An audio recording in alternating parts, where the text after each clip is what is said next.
こんにちは。今回はチームダーク編。他のシナリオでもいまいち目的がはっきりしないチームでしたが、ついにその謎に迫ります。世界が待っていたワールドグランプリ、いよいよ開幕ちゃおう。会場にはレース開始を待ちきれないライダーたちが続々集合しているちゃお。実況は僕おもちゃおよろしくちゃお。まずは開会式の様子ちゃお。あれ、1チーム足りないちゃお。開会式にも出ないで一体どこへ行ってるちゃお。見つけたちゃお。シャドウルージュということはチームダークちゃおね。うるさいわね。私は賞金をもらいに来たのよ。レースが始まるどうやらまではゆっくりさせルージュはてほしいわ。賞金目当て、ベクターと同じでしたか。開会式はもうとっくに始まっているちゃお。派手なイベントに興味はない。こんなにテンションが低いチームも珍しいちゃお。僕だけヒートアップしてるのがバカみたいちゃお。バカ騒ぎが嫌いなだけだ。レースの準備はできている。でも2人しかいないちゃお。もう1人はどこにいるちゃお。心配しなくたって私たちはそもそも2人で十2人で分。エントリーできるのか、それともエントリーシートにオメガの名前でも書いたんですかね。面倒なルールね。じゃああんた一緒にやる？僕は無理ちゃお。ギアには乗らないものの、実はレース経験はこの先含め2回あるおもちゃを。それなら。あら、ちょっとそこのあんた一人？私ですか？一人ですけど。一緒にレースに出てちょうだい。どうせ暇でしょ。いいわねシャドウ。チームパワ結ーはあり成。なんとそうだな。ロボットは会場でたまたま近くにいただけでした。お前たちやる気あんのか？きっと参加賞だけもらいに来たんだわいな。そんな急ごしらえのチームじゃ参加賞だってもらえないわよ。チームダークはどこまで本気か僕もわからなくなってきたちゃお。あのロボットギアをちゃんと使いこなせるちゃお。何しろチームバビロンを怒らせたことだけは確かちゃお。ハラハラするちゃお。最初のミッションは1周レース。スタート直後ジャンプがありますが、分岐しないので失敗しても一応大丈夫です。ただし最低評価でも加速できないので注意。その先はすぐにボブスレーエリアになります。ヒーローズ編で紹介したように手を上げ下げして位置調整します。今回は障害物が追加されており、ぶつかると減速するので注意。とはいえわずかなのでぶつかってもその後ダッシュパネルに乗ればあんまり気になりません。ダッシュパネルの配置は非常にわかりやすく、リングをたどればそのまま乗れます。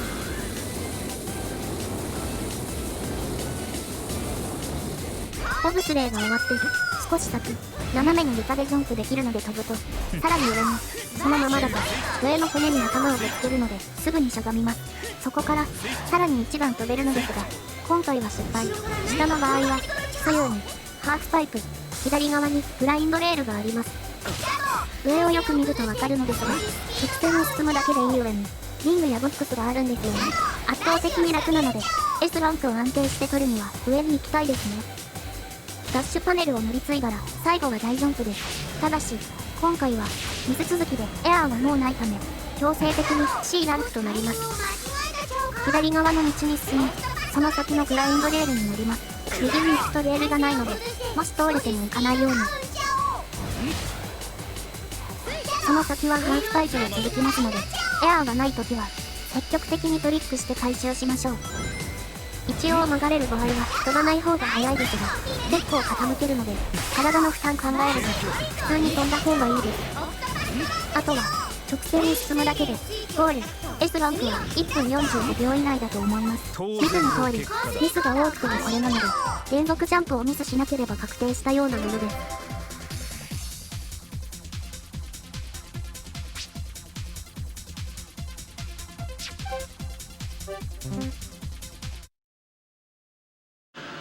2人どころか僕1人でも十分だったな。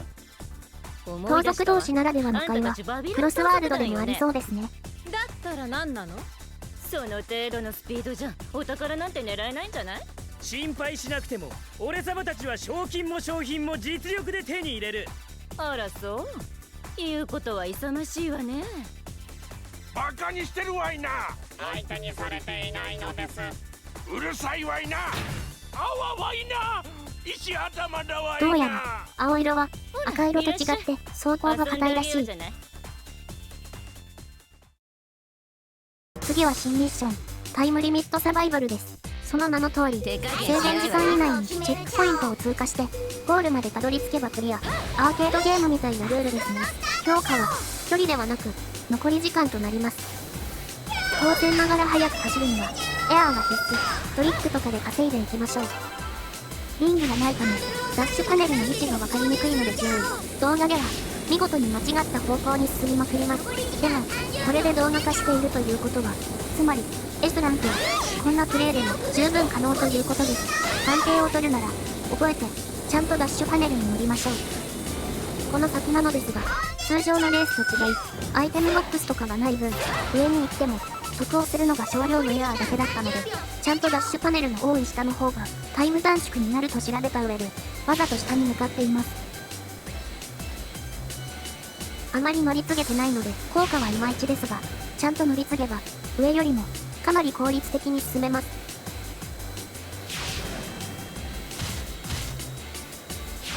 この先のジャンプ台ですが、今回はわざと少量エアーを残してるので大ジャンプしてトリックで回復します。その先ですが、フライパイプ用のルートはないため、普通に進み3つあるハーフパイプのうち2つをトリック、最後の1つを曲がって短縮します。制限時間の目安なんですが、各ゲートを通過するまでに10秒以上残っていれば問題なく S ランクが狙えると思います。今回は宇宙1箇所だけ9秒で通過したのでちょっと危ないですね。ビューティフル。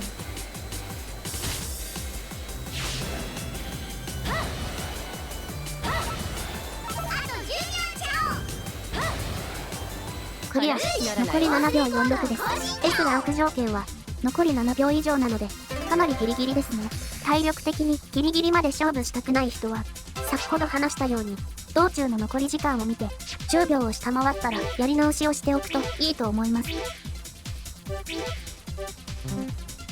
次のミッションも今回は初となるダメージサバイバル、いわゆるバトルルール。相手に攻撃アイテムをぶつけてリタイアさせましょう。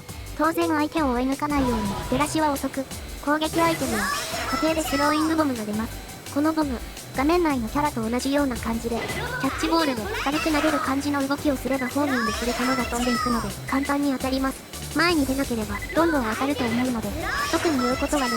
大幅に遅れないようにだけ注意。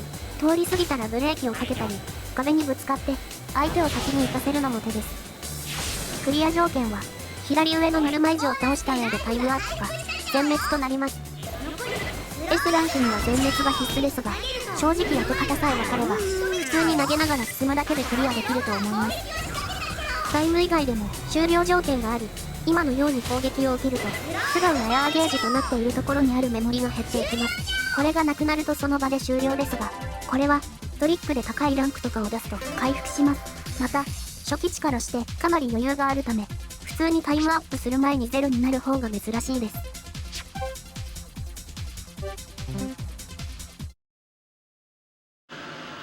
何を基準に選んでいるかは不明ですが、相手を真似する癖もある模様。何してるんじゃお。僕の仕事を取らないでほしいじゃお。とんでもないロボットじゃお。あっさり勝ちすぎちゃったから見てた人もつまんなかったんじゃない？とんだ番狂わせでがっかりさせたかもね。ボスが怒ってるわいな。帰るぞ。顔を洗って出直しだ。やるじゃないかシャドウ。ジェットたちに勝ったのか？少々僕たちまあが負けるとチーム思っていたのか。戦ということを考慮するとバビロンはやっぱり強敵になると思う人も多いでしょう。でも見かけないロボットもいてちょっと手強そうだよ。チームヒーローズの落ち着きは嵐の前の静けさちゃお。チームバビロンとは一味違ったレースになりそうちゃお。僕もロボットに邪魔されないよう気をつけて中継するちゃお。次のミッションはエアライドチャレンジ。特に難しいことはありません。手加減し正ないわよ直チームローズの時よりも複雑な地形がないので簡単です。時間に関しても余裕がある上にほとんど自分で走る区間がないです。フォームは上がり続けて、少しだけ上かなと思ったら手を下げれば大丈夫です。エアライドは簡単ですが、なぜかロビロン編だけなかったですね。本作でウェーブが飛ぶのを見れるのは、フリーレースとかを自分でプレイした時のみに。17個目のダッシュリングの後に、一度着地となります。その後は、中央から、大ジャンプで次のリングに乗るため、打ち合わせをしっかりしてから飛びましょう。その後は、1回だけしか、調整の必要がないので簡単です。少し自力で走る区間がありますが、制限時間は、かなり余裕があるので、急がなくても大丈夫です。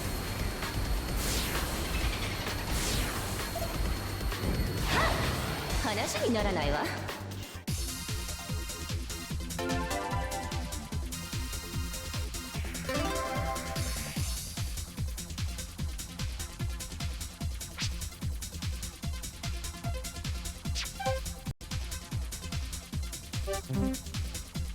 次はダメージサバイバル。注意事項とかは前回と全く同じなのですが、今回は違う点が2つあり、1つがスタート時から前方の相手がかなり遠いため常に移動は急いでほしいこと、もう1つはアイテムボックスがたまにちょっとしか置いてない時があり、狙って移動しないと拾えないことも。ただボックスの総数自体は多いので、わざわざ取りに行かなくても中央付近を走るだけでクリアが可能です。それとスローイングゴムの誘導は優秀で、ジャンプ台で飛ばれる以外ではほぼ当たるため、何かしら操作ミスをして差が開いてもとにかく投げていればクリアになりやすいです。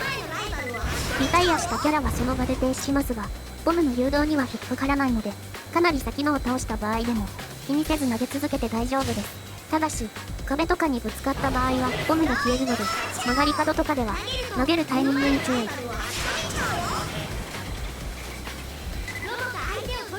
説明している間に残り1回ですね。ジャンプ台があるので渡ってから当てましょう。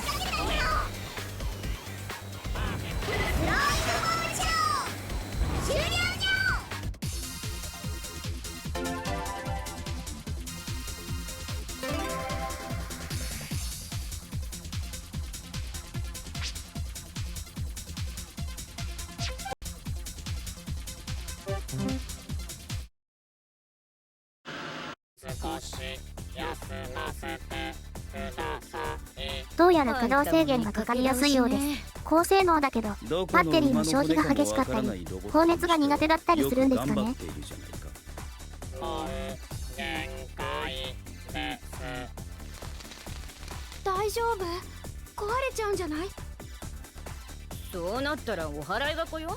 まあひどいよ普段はそんなの。高性能すぎるロボットがチームメイトだし、ルージュもシャドウもガン所属で兵器の使い捨てみたいなのには慣れてるからこそ次でこの俺が蹴りをつ対応でしょうね。けてやるから、そいつを休ませてやってくれ。蹴りをつけてやるのは僕の方だ。さあ来い。特殊ミッション続きでほとんど走ることがなかったコースですが、ここでやっと一周レースで代表者同士の一騎打ちとなりました。スタート直後ですが、特にギミックとかはないので、リングを拾いつつ前方に序盤でレベルアップできると結構楽になります。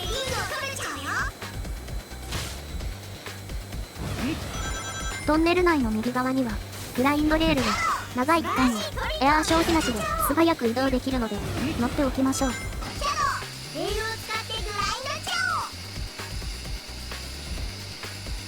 ゃトンネルの後はイルカに引っ張ってもらって進みます。ボブスレーの時と同じく手を上げ下げして位置調整可能。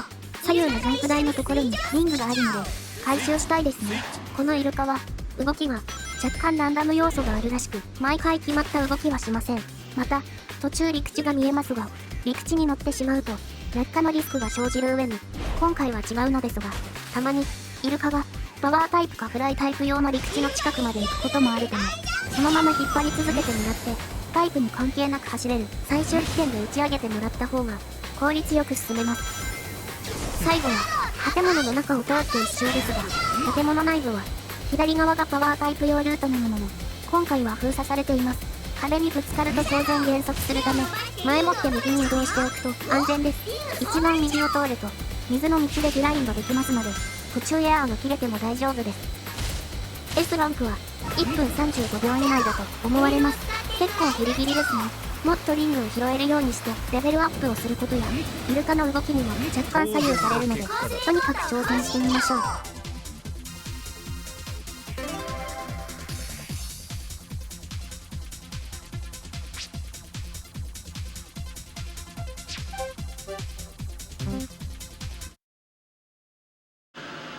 あっけなかったわね。腕を上げたなシャドウ。次はこうはいかないぜ。何度やっても同じだ。僕に勝てるわけはない。さあ、いよいよお待ちかねの表彰式よ。またまた何を言ってるんじゃお。まだグランプリは終わってないんじゃお。チームローズとのレースが残っているんじゃお。どうせ私たちが勝つんだから、まあそんな優のやめて勝候補2チームに勝ったら表彰式でいいじゃないそう急ぎたくなるのもわからなくもないです。だったら今すぐ俺様たちの表彰式だ。早く賞金を用意しやがれ。最終戦は両チームともむちゃくちゃじゃお。おもちゃおさんが困ってます。はーいソニック、敵は私が打ってあげるわよ。一緒に負けて慰め合う方がお似合いなんじゃない？無駄話は終わりだ。早く始めよう。チームダークもチームローズも優勝したつもりでいるんじゃお。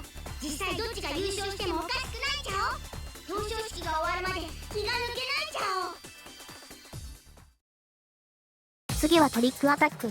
ヒーローズ編以来ですね。特殊ポイントも2箇所ありますが、S ランクの場合は、それを含めても、1回ぐらいしかミスが許されないシビアな調整です。早速、スタート直後の段差がジャンプ台となっています。スタートダッシュはせずに、しゃがみながらスタート。しっかり飛びましょう。しばらく流されて移動。次は普通のジャンプ台ですが、一応 X トリックが狙えるので、狙うだけ狙ってみましょう。X や S クラスが多く出せていれば、2個ぐらいミスしてもセーフになることもあります。ミラクルトリックじゃお。その先も一方通行になっています。倒れてきた柱を使ってトリックできますので、しゃがんでおきましょう。通り過ぎてしまいましたが、まあ、一つ前の隠しに濡れてたのと、X トリックがあるので続行。このジャンプ台の後、下りながら2回飛びます。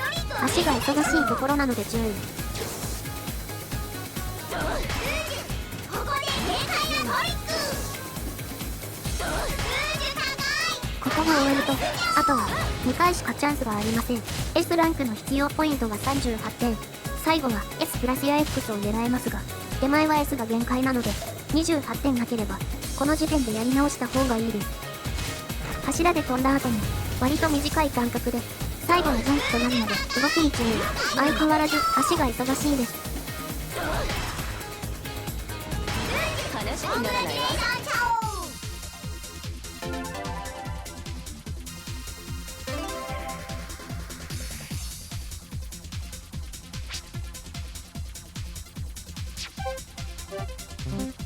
次は、タイムリミットサバイバル。エアーが欲しいため、先ほどと同じように、スタート直後にジャンプをしますが、今回は急いでもいるので、スタートダッシュはします。次のダッシュパネルの前は、天井が下がるので、パネルに乗る前にしゃがんでおきます。抜けたら、上に飛ぶポールがあるので、すぐに手を上げて掴んでください。次のジャンプ台へのカーブですが、ダッシュパネルがあるため、わざと直進してください。飛んだ後ですが、右側にインコースがあります。動画では入ってないですが、当然、そっちの方が、その分余裕ができるので、ぜひ入りましょう。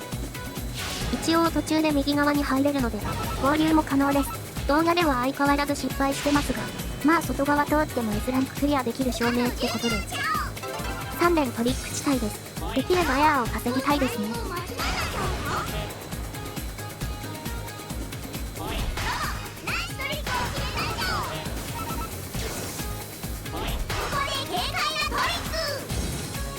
右側に本来パワー用の通路があるんですが、封鎖されています。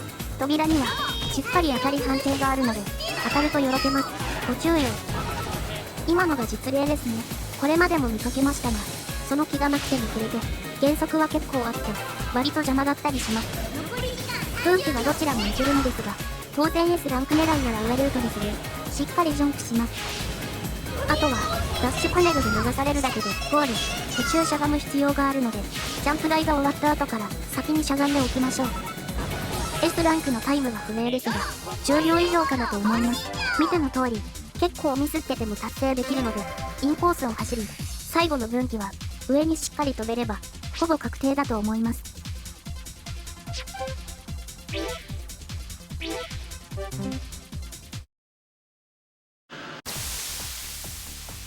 おい大丈夫か、しっかりしろ。困った子ね。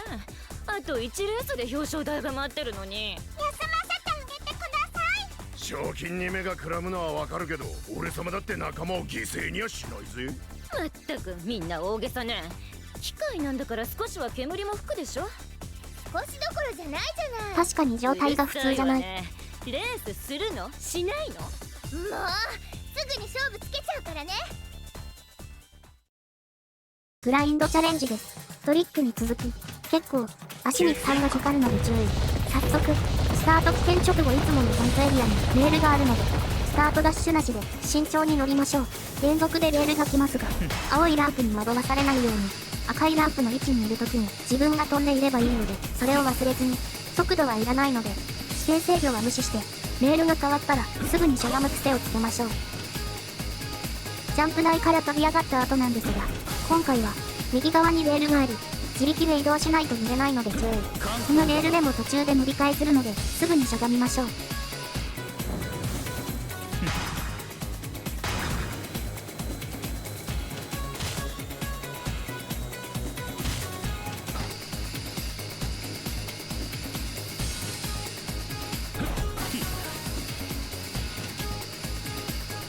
次はいつもの下り坂、真ん中の上の方にレールがあるので、位置調整に注意。ちゃんとジャンプ台から飛んで乗ります。このレールから乗り継ぎを失敗しないで最後まで行けばクリア。かなり苦戦する人もいるみたいですが、カメラワークと青いランプに惑わされず飛ぶタイミングをつかみさえすればクリアできるようになります。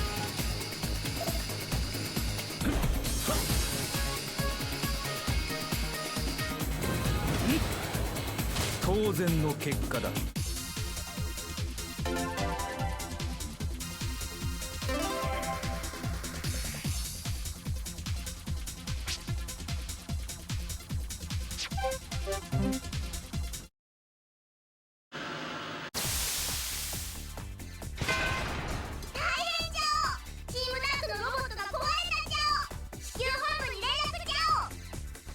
おいおい、これじゃ失格だろ。グランプリのルールではチームメンバーが負けたら失格ちゃお。おい待て、レースは僕が勝ってたぞ。その通り、ルールではチームタッグの勝利ちゃそうよ、そんなポンコツいてもいなくてもレース展開には関係なかったわよ。お。チームメイトにそんな言い方はひどいです。レースが終わればチームも仲間も関係ないわ。気に入らなければもう一度相手になろう。そして勝つことで僕たちはロボットに報いる。それでいいんじゃない？どうするのあんたたち。いいわ、やってあげようじゃない。おめえたちベにはクターは間違ってないんだけど、今作での様子を見るといまいち説得力がない。間にロボットさんを修理してあげてください。いや、ロボを修理するのはわかるけど、本部の返答待ちなしに大会が進行してるって。僕たちはいつでも OK だ。準備ができたら始めよう。望むところよ。たった今本部から連絡があったちゃお。2対3の変則レースを認めてくれるちゃお。まあ、結果認められましたけど。始めるちゃお。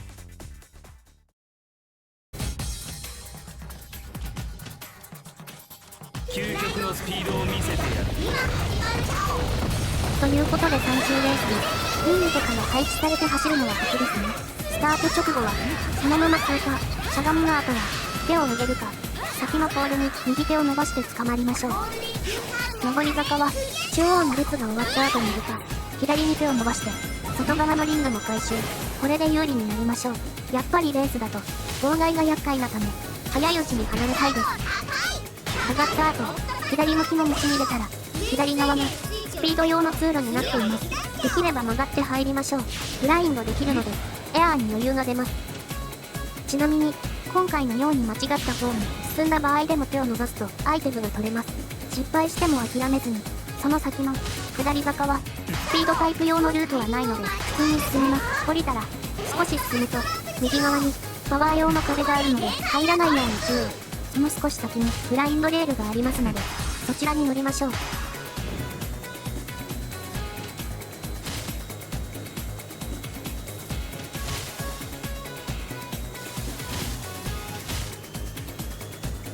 グラインドの後はジャンプ台しっかりチャージして飛んで上ルートに入りましょう。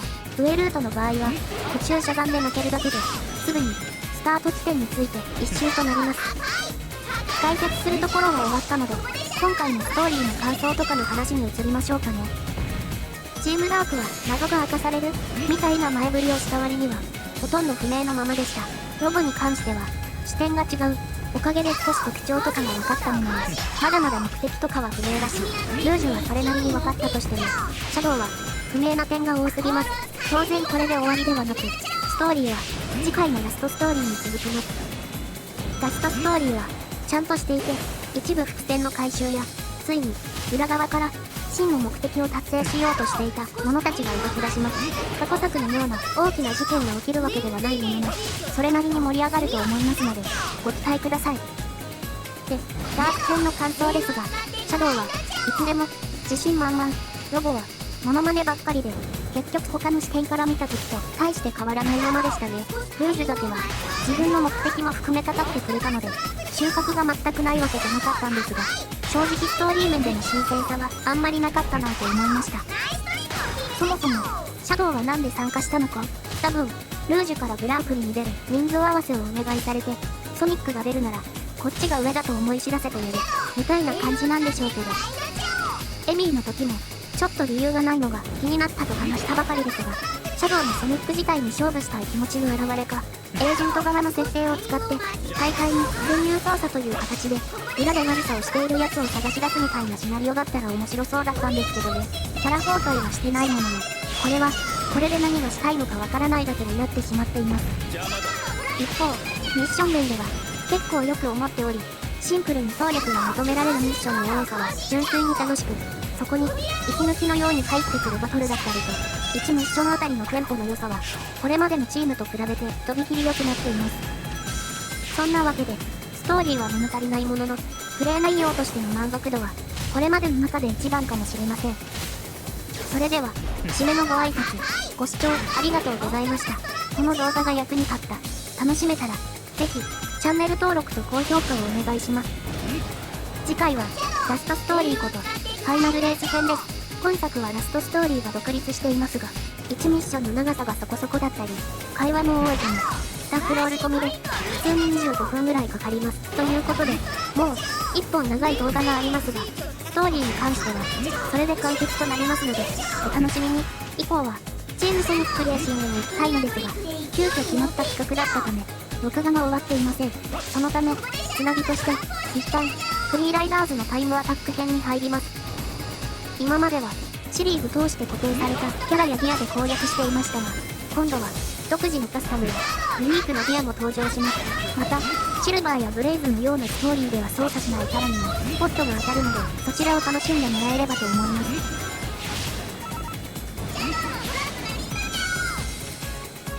当然の結果だ。コードを更新じゃ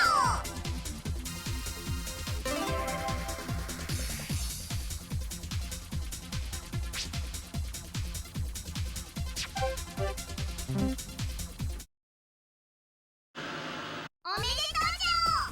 今度こそ文句なしのチームダークの勝利じゃお。故障したロボットの犠牲に報いる見事なレースだったじゃお。